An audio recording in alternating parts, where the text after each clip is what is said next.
L'histoire de mon pays, Monsieur le Président, est compliquée.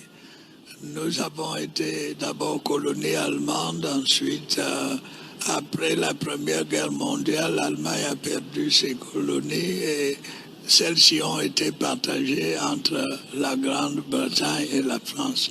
Et mon pays a été divisé. Une partie était sous colonisation britannique, l'autre sous colonisation française. Non, vous n'avez pas été une colonie de qui que ce soit. Vous avez été protectorat allemand. Même si après on a voulu faire une distinction entre le protectorat de droit international et le protectorat de droit interne, en nous faisant croire que nous étions sous le régime du droit allemand. Mais nous étions protectorat, c'était des accords, des traités signés. Ça s'appelait des traités. Quand Nachtigal signe le dernier traité le 12 juillet 1884 à Douala, c'est un traité. Nous n'avons pas été une colonie. Et à partir de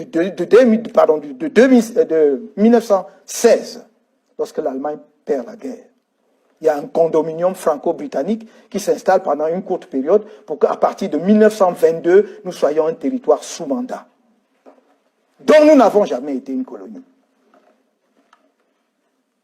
Puis à partir de 1945-46, un territoire sous tutelle.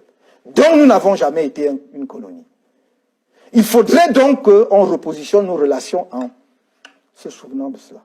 Et que les Camerounais eux-mêmes aient la conscience de ce que le nationalisme camerounais n'est pas un artifice. Il est profond dans l'histoire de notre pays.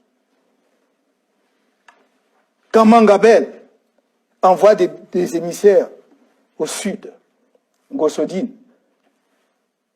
rencontrer Martin-Paul Samba, pour dire j'ai une cause.